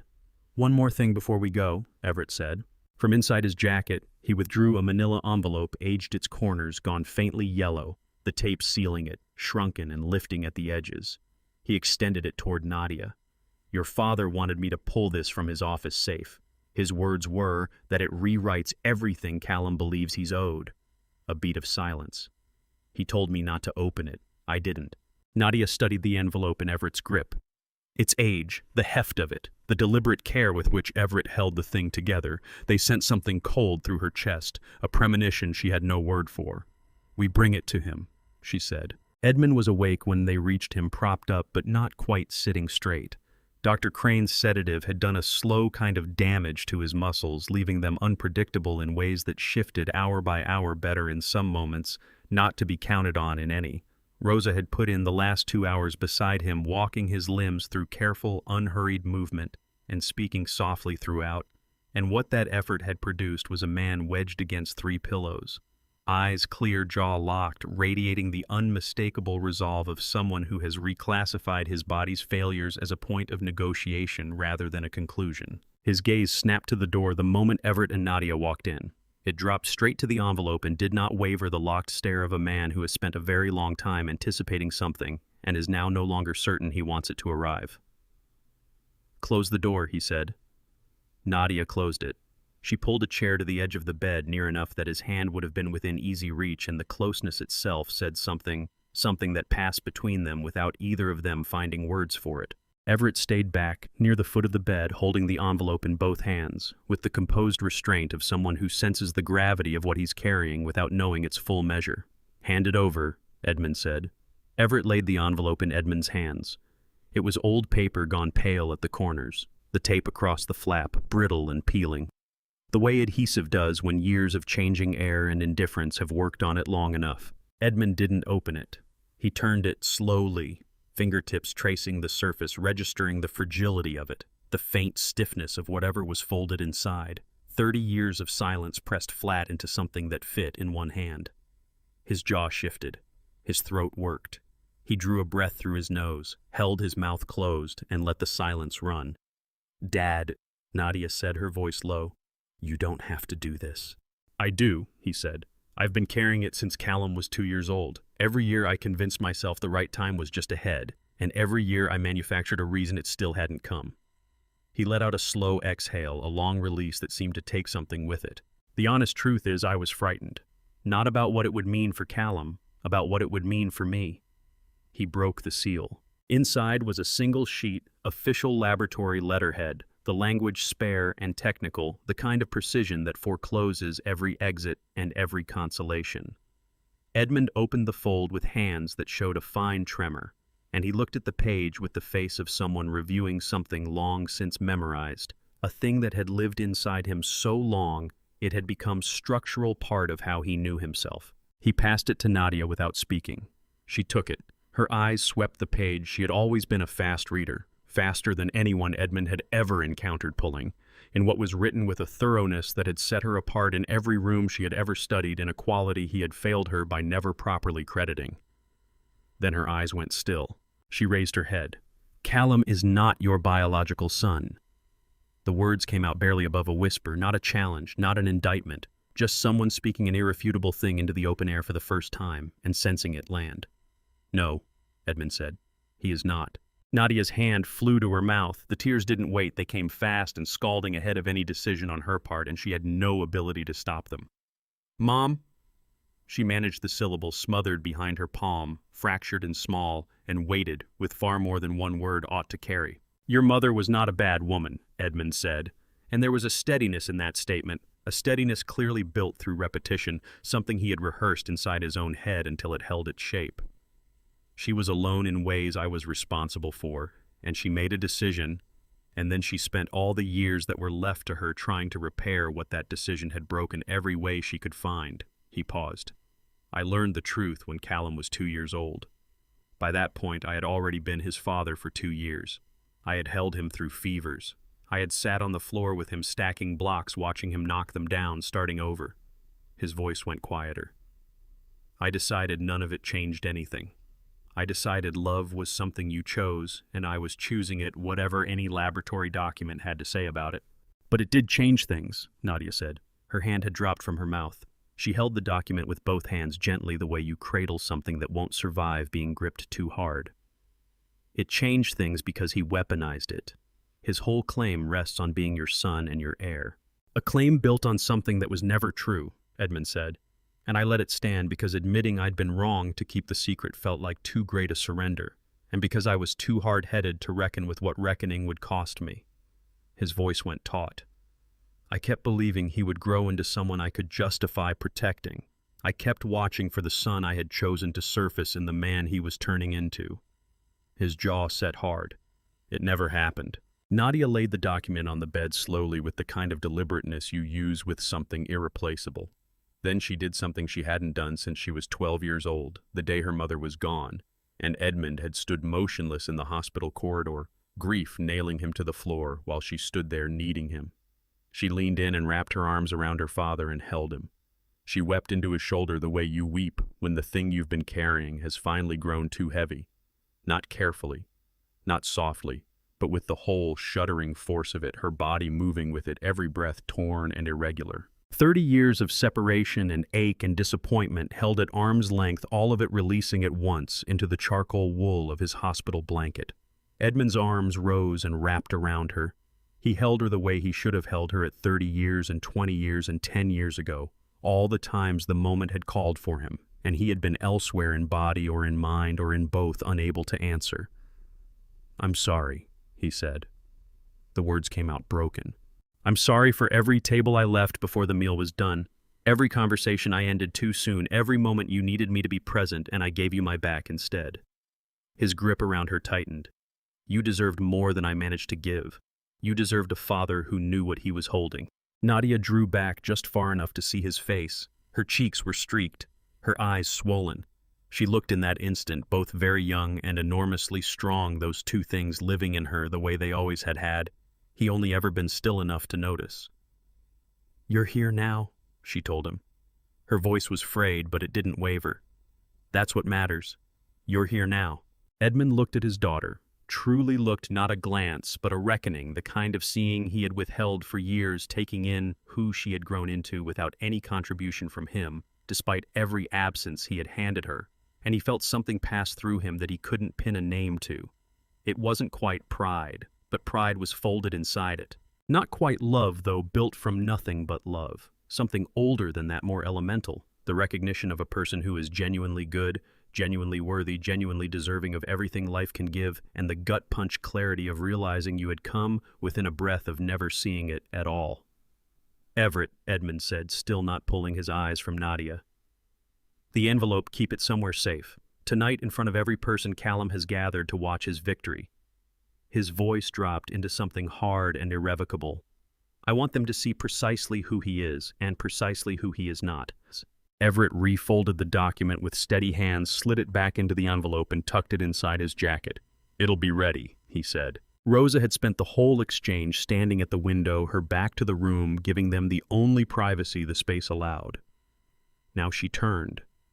She took in the two of them, the old man and his daughter, holding on to each other in the thin afternoon light, filtering through the hospital glass, and her eyes were bright, and her face carried the particular quality of someone who has witnessed a great deal of suffering, and who has learned to spot in that suffering the precise instant when something starts to mend. Edmund caught her gaze over Nadia's shoulder and held it a moment. "Thank you, Rosa," he said quietly, "for all of it." Rosa pressed her lips together, gave one firm nod, and trusted herself with nothing more than that. "I need to be out of this bed," Edmund said, "and I need a suit." The suit arrived at 3 o'clock in the afternoon.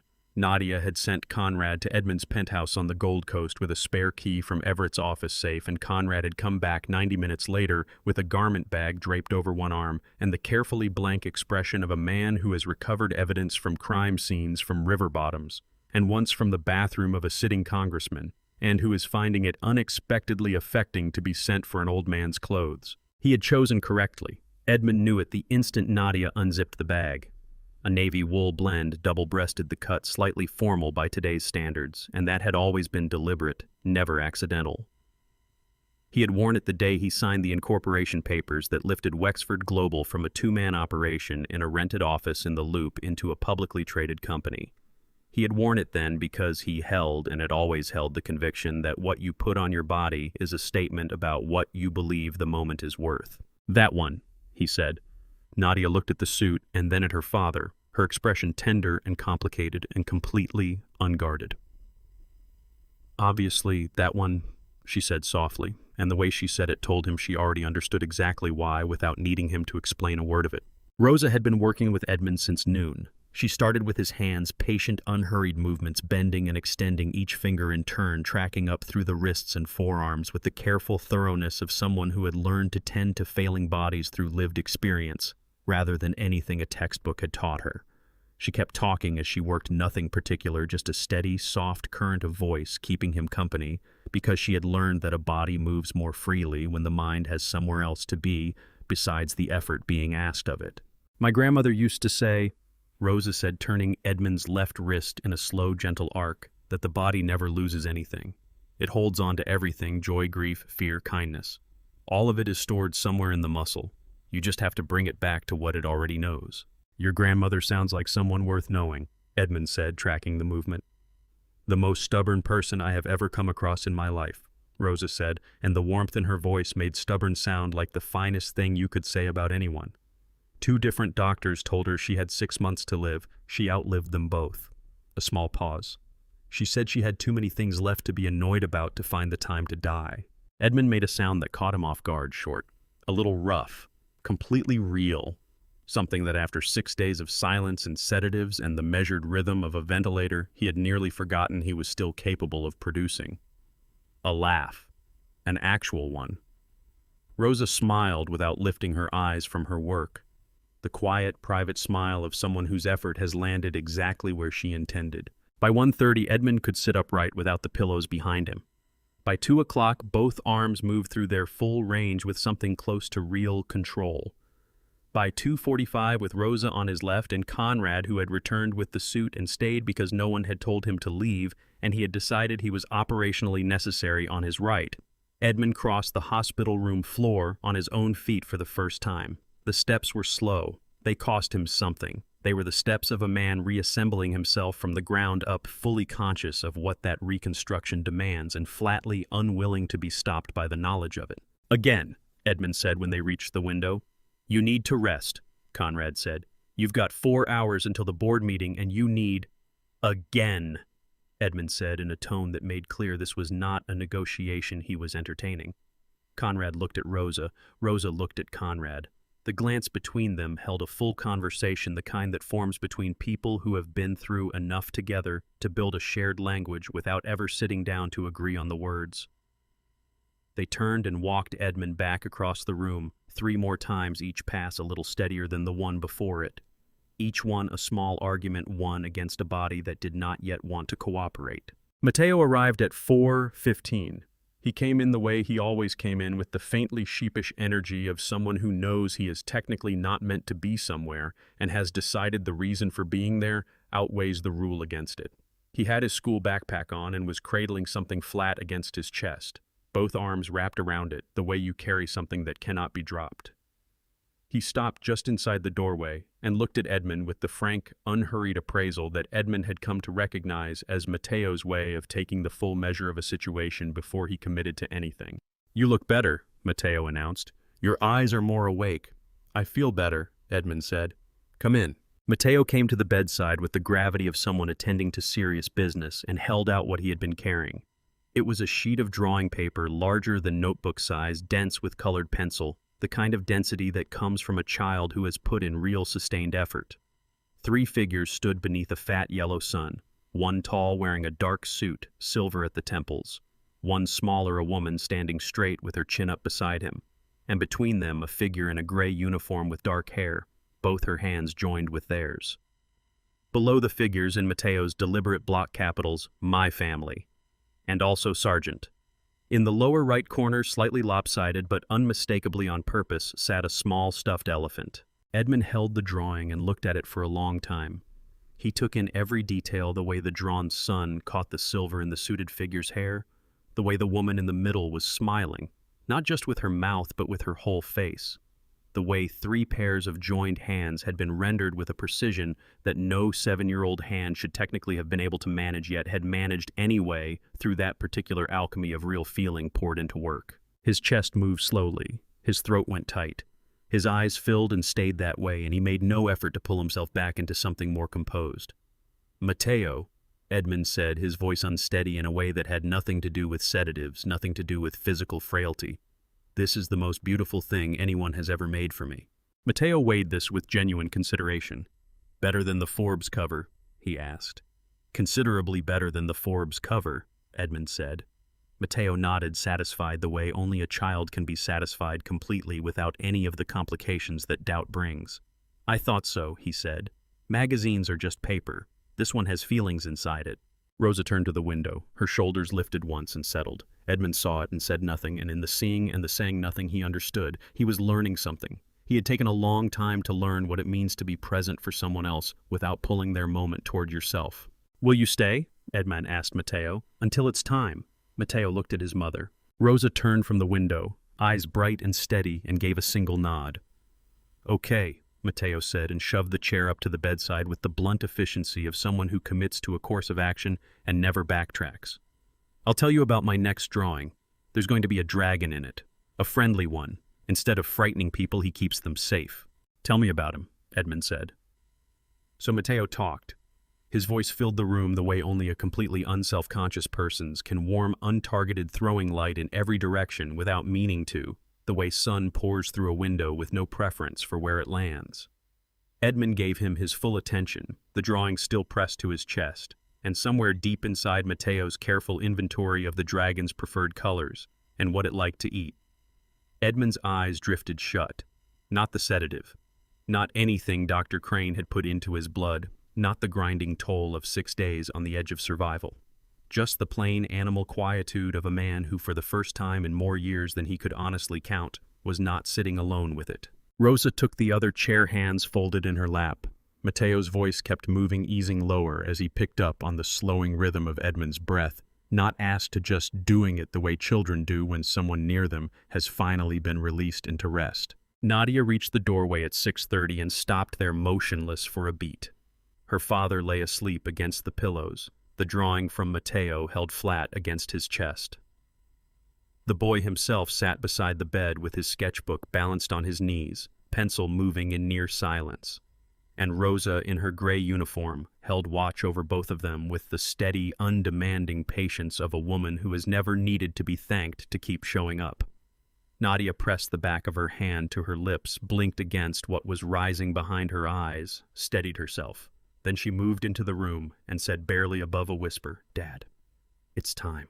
The grand ballroom of Wexford Tower took up the whole of the 48th floor, and Edmund had always believed with some conviction that it was a touch more spectacular than was good for it. He had laid out the design himself 22 years ago, when the building was still going up, and the architects arrived with renderings of what they called a multi-purpose event space, a phrase he had received the way you receive a missed shot.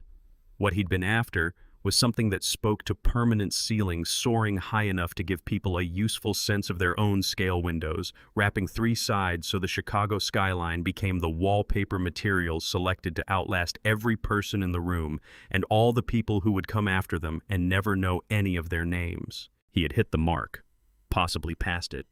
The room had this effect on people, whatever unfolded inside it seemed simply by virtue of those proportions to carry the weight of history. Tonight, Callum had populated it with 230 guests, and the purpose of justifying that feeling. The list had been assembled like a weapon.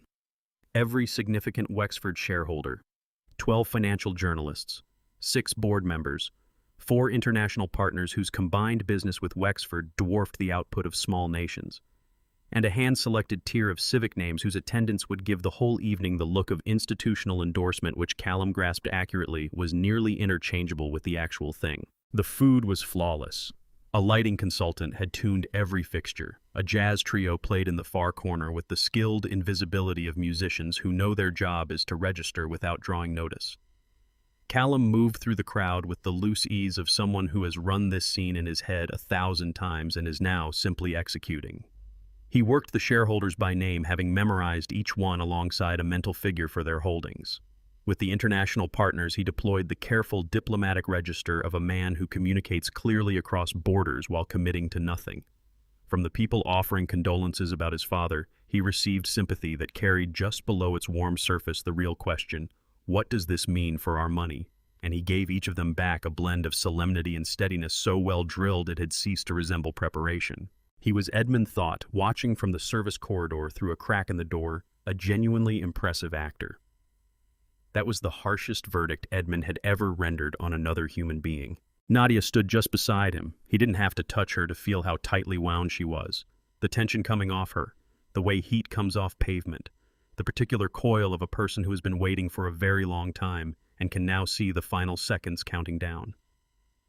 Her eyes tracked Callum through the room with an expression that didn't quite reach contempt and hadn't softened to grief. It lived in the narrow ground between them. "He got it from watching you," she said, her voice low. "The way he circulates, the handshakes, that thing he does where every person walks away convinced they were the one who mattered most." "I know," Edmund said. "I was the one who showed him. I told myself I was teaching him how to lead." He was quiet a moment. "What I was actually teaching him was how to perform." Everett was positioned on Edmund's other side, leather folder tucked under his arm, cutting glances at his watch with the restrained impatience of a man whose machinery is already running and who is waiting for the parts to arrive at the same point at the same time. The SEC notification had gone in at 6:45. The United States Attorney's Office had confirmed receipt at 6:52. Beatrice Stanhope's affidavit was inside the folder. Earlier that evening, a federal court acting at the request of the U.S. Attorney had issued an emergency restraining order freezing Wexford's primary subsidiary accounts pending investigation. Everett had spent the bulk of the afternoon on the filing and had pulled a favor from a judge he'd worked alongside for 20 years. That had cost him. He had no regrets. It was 7:11. On the other side of the door, Callum had moved to the stage. The room gathered itself into the composed attentiveness of an audience that knows its purpose. At the podium, Callum stood in his new charcoal suit, 3 weeks old. Edmund had clocked it with a quiet, cold irony.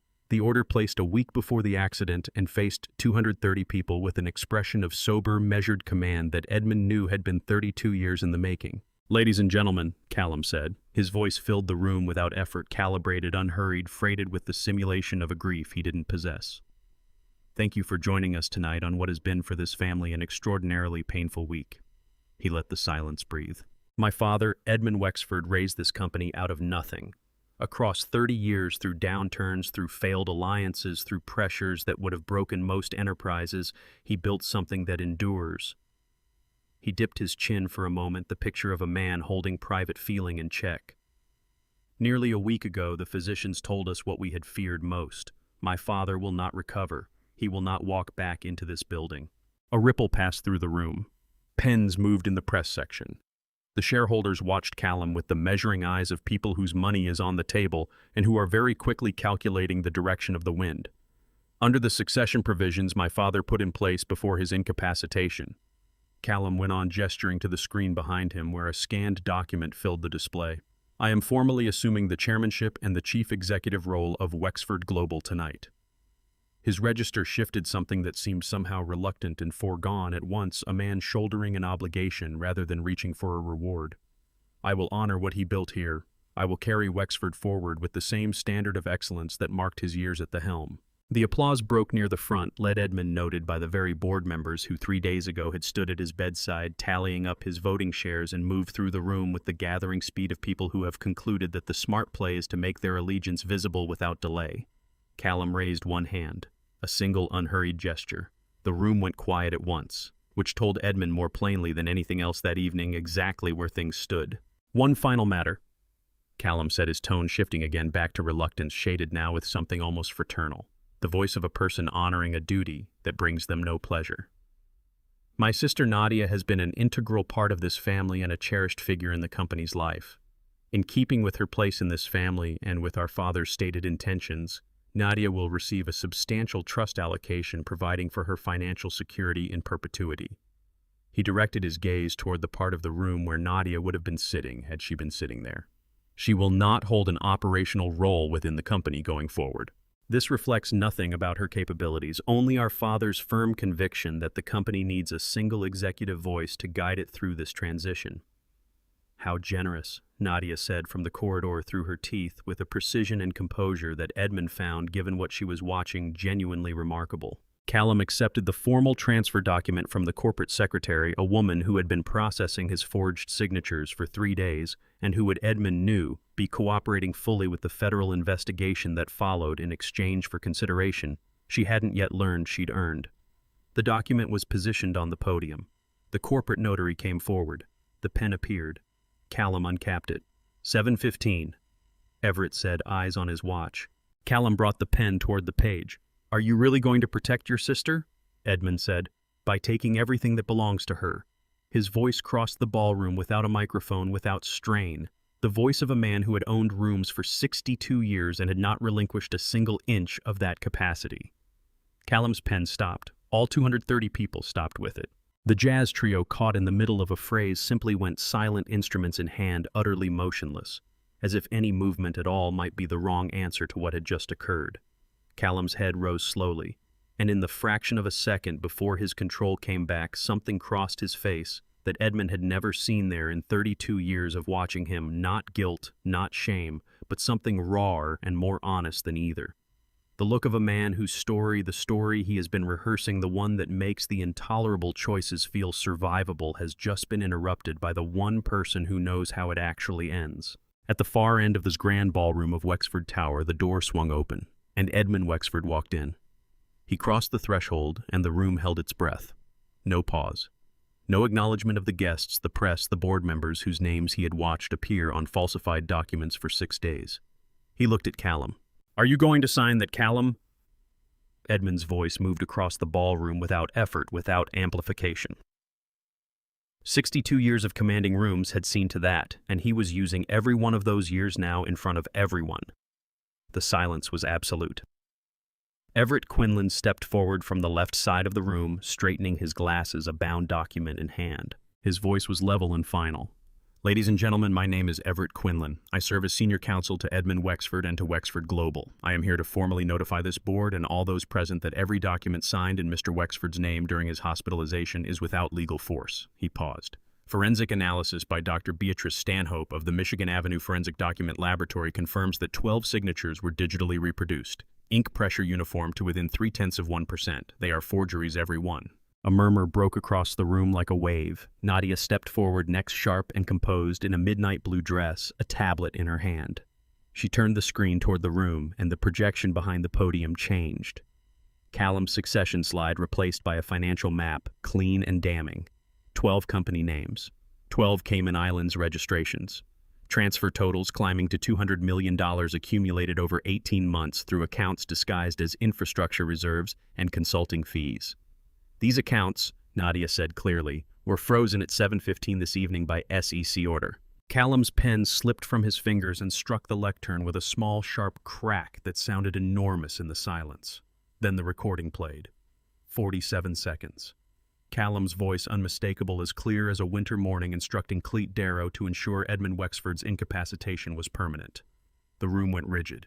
A board member from Singapore pushed back his chair. 2 journalists typed furiously. A second recording followed Cleet Darrow's voice, flat and unsteady, delivering a sworn statement that his attorney had witnessed 40 minutes earlier in a federal field office downtown. He had cut the brake line. He had been paid $50,000. He had the wire transfers to prove it. He was sorry. Edmund reached into his breast pocket and produced the final envelope, the DNA report, 30 years old, sealed until tonight. He did not belabor the explanation. Callum is not my biological son, and because he was never legally adopted, only informally acknowledged his claim to succession under the Wexford Family Trust, which specifies biological descendancy as a condition of inheritance, is void. My attorneys filed the challenge 40 minutes ago. He drew the signet ring from his right hand. He walked to Nadia and set it in her open palm. "The company," he said quietly, "belongs to you." Nadia closed her fingers around it. Her eyes were bright with tears she would not release, not here, not in front of 230 people who had just watched her brother's empire come apart in real time. She would cry later. Tonight she stood straight. The federal agents moved in. The handcuffs clicked. Callum Wexford was led from the room he had tried to inherit through the same ballroom his father had built past the guests he had assembled to witness his moment of triumph. He did not look back. The handcuffs locked in place at 10:43 in the evening. Dr. Philip Crane had not moved from his office chair when the agents arrived. He had known about the board meeting. He had tracked each alert as it came through on his phone, first the SEC notice, then the federal filing, then a text from Callum's number that said only "gone dark" and was never followed by another. He had thought about leaving. He had packed a bag and positioned it by the door and then sat back down and not touched it again. Some part of him, the part that had once taken a Hippocratic oath in a room full of people who believed he meant it, had decided it was finished. He had simply sat there, stethoscope still looped around his neck, medical degrees still mounted on the wall behind him, and waited as if he had understood, from the moment Callum Wexford had called him 3 weeks ago, that this night was always coming. "Dr. Crane," the agent said, "you are under arrest." Dr. Crane nodded slowly, the nod of a man who has run out of arguments with himself. He did not resist. He said nothing.